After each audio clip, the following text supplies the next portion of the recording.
Je m'appelle Christophe Thomas, je suis routier, j'ai 36 ans, breton d'origine, donc une zone qui est totalement hors corrida. Bon, on va les donner à manger à Fadjine. J'avais à peu près 7-8 ans quand j'allais dans un bar-épicerie avec mon père dans le village voisin. Et dans ce bar, en fait, il y avait sur le mur du fond un tapis mural qui était assez grand, qui faisait à peu près 1,50 m sur 1 m, qui représentait une scène de corrida. Donc moi, je voyais ça, puis je voyais limite rien de mal dans cette scène, parce qu'elle était très sobre. Et je voyais plutôt un homme qui s'amusait avec un taureau, donc aimant les animaux, j'aimais bien ce tableau. Et jusqu'au jour où on m'a expliqué, où je l'ai compris par moi-même, je ne sais plus ce qui se passait vraiment dans cette scène. Et là, je me suis dit, mais comment peut-on faire ça à un animal? Je me suis fait une promesse de gosse, en fait. Je me suis dit qu'un jour, je sauverais ce taureau. Et voilà, presque 30 ans plus tard, j'ai fait des recherches pour pouvoir trouver un taureau. Et voilà, Fadjine est à la maison. C'est le premier jour où je l'ai sorti. Il était quand même relativement amaigri parce qu'il avait fait un peu plus de 24 heures de camion. Ça faisait 48 heures qu'il n'avait pas bu parce qu'au début, les premiers biberons étaient compliqués. Il était habitué à boire directement le lait de sa mère, donc le biberon, il ne connaissait pas. Donc là, c'est des photos de... il avait 4 mois à peu près. Le biberon, bon là, il n'y avait pas de souci, hein. Il était habitué, au contraire, il le réclamait même avant l'heure. Donc là, c'est toujours le même genre de photo. Et là, c'est une photo qui est de novembre ou octobre. Il a eu 8-9 mois à peu près. Et celle-là qui est assez récente, donc avec les biquettes qui ont, elles, 2 mois. Et donc qui s'amusent avec lui, qui s'en servent de lit pour dormir, ou alors de trampoline, de toboggan pour glisser dessus, pour sauter, s'amuser. Enfin, c'est vraiment un compagnon de jeu très rigolo pour les biquettes.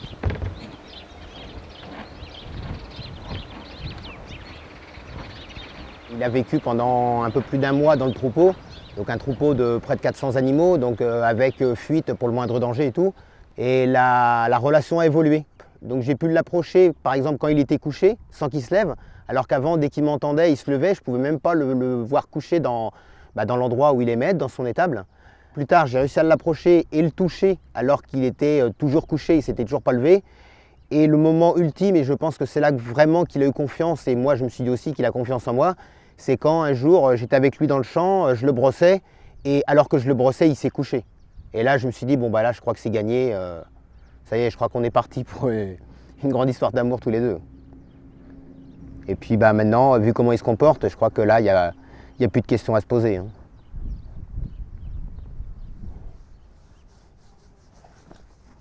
Ça aussi, ça a été une des étapes de la confiance, de présenter le flanc. Et ça n'a pas été facile.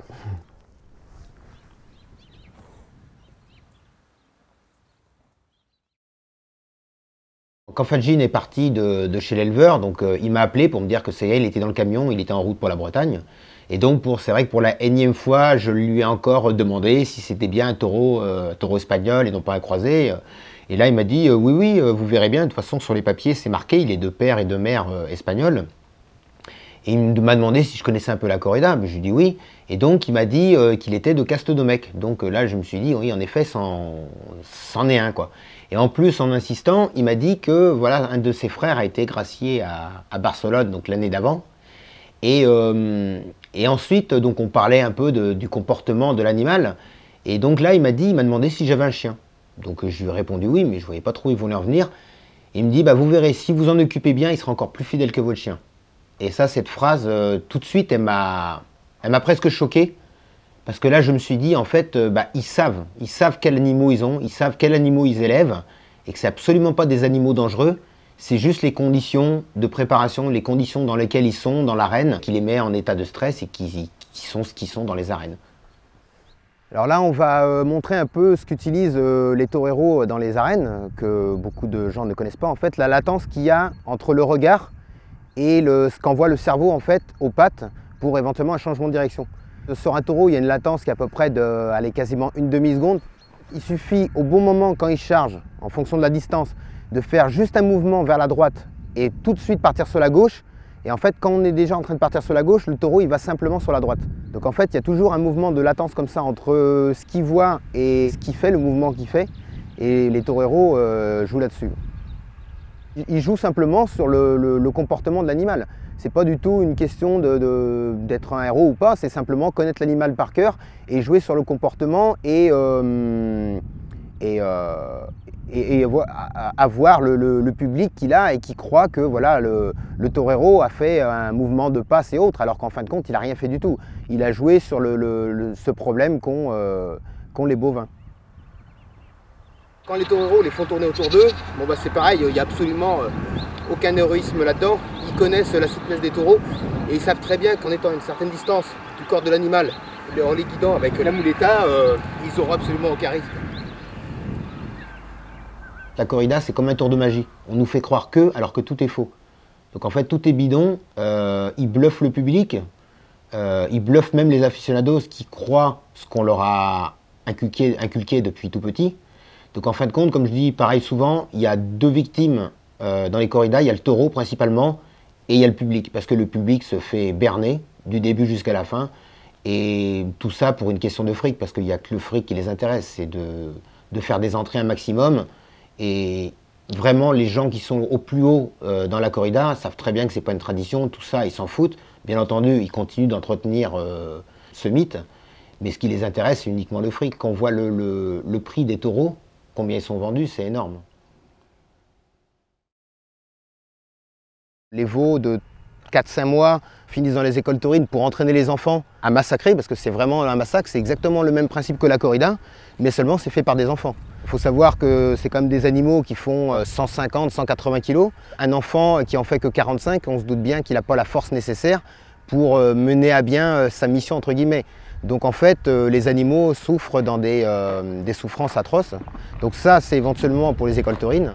Il y a aussi Graines de Torero qui se fait depuis quelques années. Donc là, c'est les jeunes adultes qui sortent des écoles taurines. Et là, c'est des taureaux qui sont à peu près dans les âges un peu plus vieux ou un peu plus jeunes que Fadjin. Donc ils ont un an passé, un an et demi. Et c'est un peu le même principe. Parce que même si c'est des jeunes qui sont un peu plus habiles que les enfants, il y a toujours quand même une certaine peur, sans doute tract ou stress du public, qui n'est pas forcément nombreux. Mais c'est toujours un massacre vis-à-vis des animaux. Parce que le jeune torero doit aller jusqu'au bout, donc c'est lui qui doit aller jusqu'à la finalité, la mise à mort. Et quand on regarde les vidéos, c'est pas toujours évident apparemment pour ces jeunes-là. Ensuite, il y a les 2 ans, donc c'est les novillos pour des jeunes toreros. C'est un peu le même principe, hein, c'est quand même des jeunes taureaux qui ont 2 ans. Ils n'ont pas forcément l'intelligence du combat parce qu'ils sont relativement jeunes.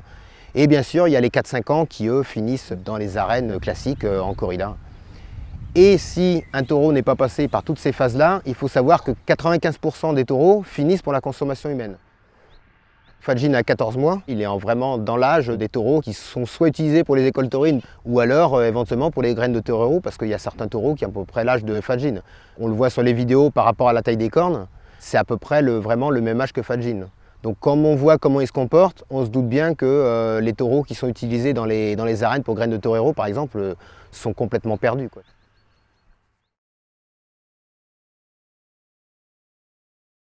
Je pense que la corrida déjà s'essouffle d'elle-même, parce qu'il y a de moins en moins de public à aller voir la corrida. Les gens ont quand même pris conscience que c'était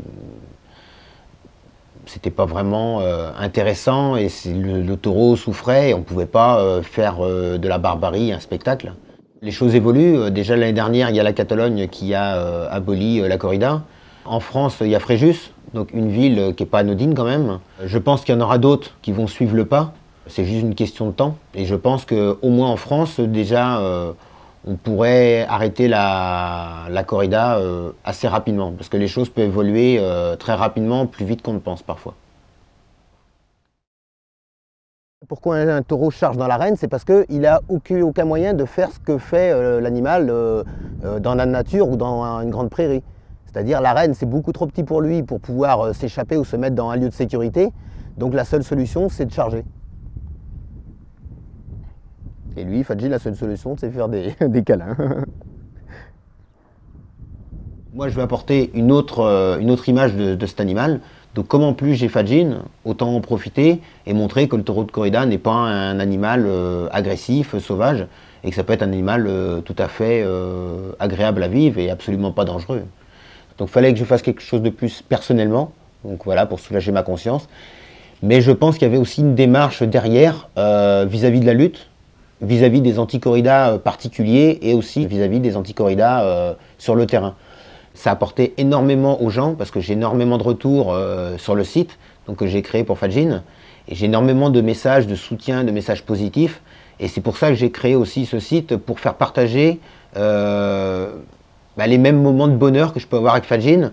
Donc les faire partager par l'histoire de Fadjin, donc avec le petit journal, par des vidéos que je mets régulièrement et des photos. Et en même temps, Fadjin est visible 24 heures sur 24 avec un système de caméra qui est pilotable par chacun. Parce qu'après tout, il n'y a rien à cacher, donc autant le mettre en vidéo et que tout le monde puisse le voir. Je prépare un périple de 3 semaines avec lui. Là. On va partir au mois de juin, donc faire un tour de Bretagne, faire les villes principales, avec dans chaque ville, les week-ends, une conférence en expliquant ce que c'est que réellement la corrida et non pas ce qu'on nous montre.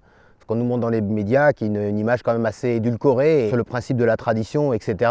Alors qu'en fait, c'est quand même affreux la corrida. Et surtout, puisque j'ai le taureau, expliquer aux gens ce que c'est que le taureau de corrida. Et donc c'est pas du tout un monstre, un animal sauvage, comme certaines personnes veulent nous le faire croire.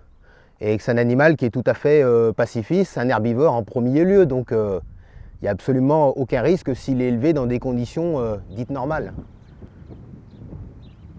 Je vais passer dans les principales villes de Bretagne, Redon, Vannes, Lorient, Quimper, Brest, Morlaix, Lannion, Saint-Brieuc et avec un grand final, j'espère, Rennes, puisque je suis d'Ille-et-Vilaine, donc autant finir par Rennes.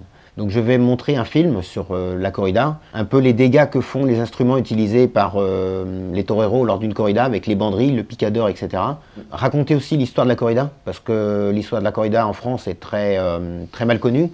On pense que ça a plusieurs centaines d'années, ou voire milliers d'années, alors qu'en fait c'est relativement récent, ça a un petit peu plus de 150 ans. En plus, il faut savoir que c'est arrivé illégalement en France, donc autant l'expliquer, tout ça. Et c'est légal, parce qu'avant c'était toléré, entre guillemets, que depuis 60 ans. J'ai entraîné Fadjin, entre guillemets, surtout habitué à différents stimuli, parce qu'il ne connaissait absolument pas la vie hors du champ. Maintenant, il est tellement habitué de marcher qu'en fait, il marche tête basse et puis bon, il s'occupe de rien. Il broute l'herbe sur le bas-côté, il a vraiment peur de rien. Il y a les voitures qui nous croisent, des vélos. Donc normalement, on devrait passer 3 semaines, 24 heures sur 24 ensemble, parce qu'on va dormir dans la même chambre, puisque je me suis prévu un lit dans la caisse du camion pour dormir avec lui, en espérant qu'il ne s'invite pas dans mon lit, qu'il reste bien de son côté. Et donc voilà, ouais, je pense qu'on est prêt. Moi en tout cas, je suis prêt, j'ai hâte. Et j'ai vraiment confiance en Fadjin et je pense que ça va vraiment bien se passer, quoi.